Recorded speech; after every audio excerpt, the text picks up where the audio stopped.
Hello guys and welcome back to my channel. In this video we're going to be talking about Seat's failed attempt at the World Rally Championship and the Seat Cordova WRC car. Seat had entered rallies in the WRC as early as 1977, but their first fully serious attempt at rallying was in 1996 with the Seat Ibiza F2 kit car to compete in the 2-litre Cup, a supporting category of the WRC in the 90s. Seat won the 2-litre Cup 3 times in a row in 1996, 1997 and 1998 with drivers such as Jesus Puras, Harry Rovanperä, Tony Gardemeister, Bruno Thierry and Gwyndaf Evans, Elfin's dad. The F2 kit cars were effectively replaced by the S1600 cars after the 1999 season, so Seat decided to build the WRC car to compete in the 1999 season. The Seat Cordova WRC was presented at the 1998 Porto Motor Show. The engine was prepared from the standard Cordova engine, a mistake, as the Cordova had the same engine as the VW Golf, as Seat was owned and still is owned by VW. That engine was meant for touring cars and circuit racing, not rallying. Now you may ask yourselves, why would they not base their car on the Ibiza, their F2 car that was dominant and won 3 titles?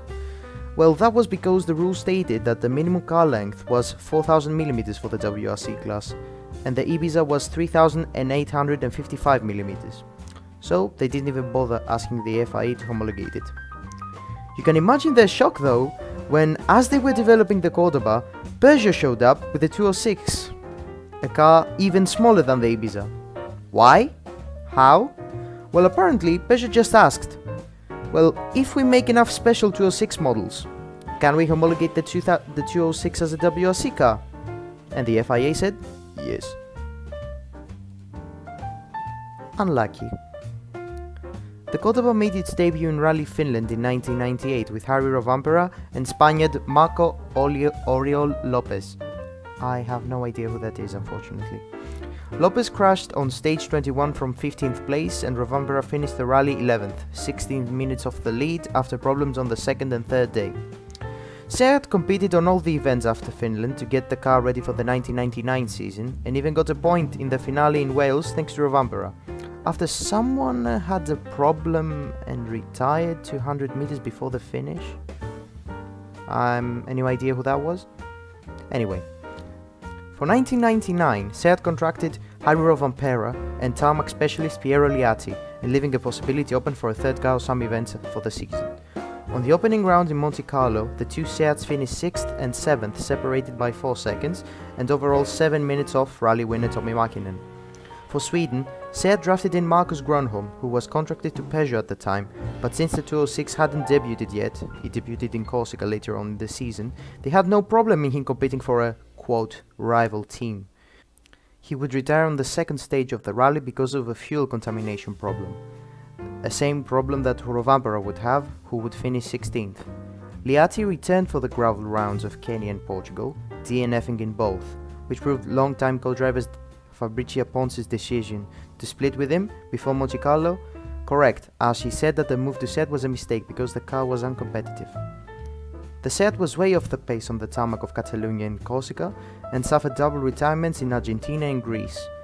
At the midpoint of the 1999 season, Seat had scored 2 6th places, which equals to 2 drivers' points, and just 7 manufacturer points. The team was developing an evolution of the Cordova that couldn't arrive soon enough for them, so them announcing that the new car would debut after New Zealand in Finland was certainly a breath of fresh air for the Spanish team.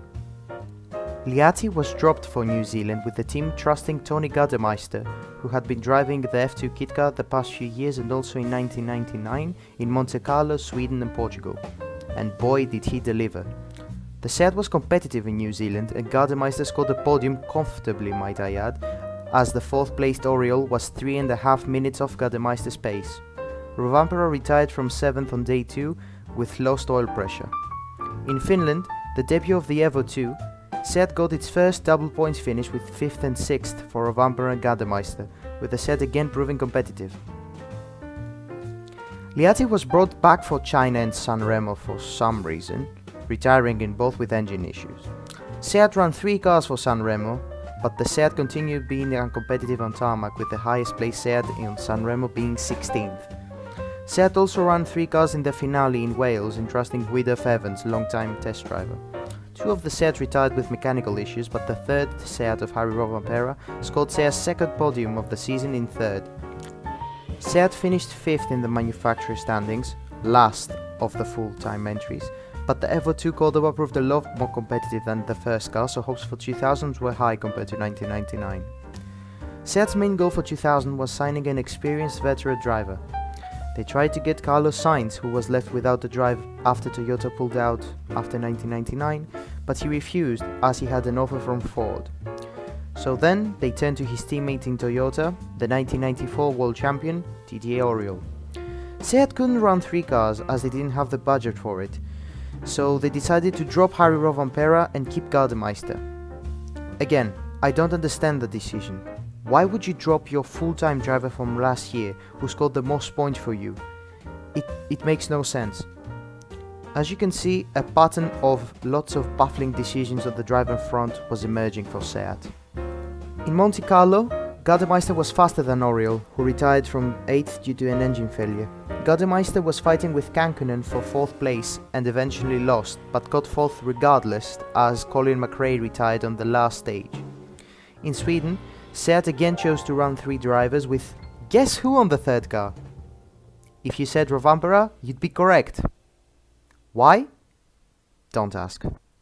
Seat was uncompetitive throughout the first half of 2000, including Sweden, but managed to get a podium in Safari with Auriol, 22 minutes off the pace. Rovanperä was also rubbing salt in the wound because he got 4th in Portugal in the privateer Toyota Corolla.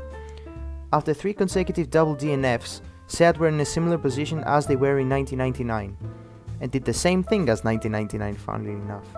They introduced the third evolution of the Cordoba, not as radical and as big of an evolution as the second evolution.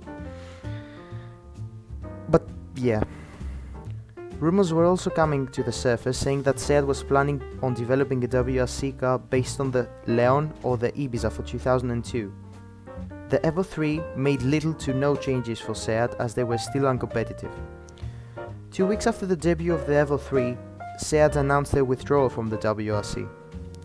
That was likely due to Volkswagen not being able to support 2 Volkswagen factory teams in the WRC, as Skoda was also participating with the Octavia on a part-time basis and looking for more involvement on the sport. Seat had the last hurrah on the final event for the 2000 season in Wales, entering 4 cars, adding in Rovanperä and test driver Guido Evans along with the normal 2, with the highest finishing Seat in 9th. The Cordoba was entered on a semi-works way in 2001 from Seat in 6 events, with Spaniards Canellas Jr. and Marc Blasquez achieving basically nothing. The last WRC entry for the Cordoba was in 2006 on Rally Catalunya from the eventual Spanish tarmac champion of 2006, finishing 33rd. The Cordoba also appears to have been stopped from entering events, with the last start of one being in the historic rally of the Iberian Peninsula, I think, in 2019. So, this has been the story of Seat's failed attempt at the World Rally Championship. A bit of a bummer, the project was basically doomed from the start since they couldn't develop the car they wanted and they just picked a car that matched the length. I'm going to leave all my sources on the description for you to check if you want to, and yeah, see you on the next video.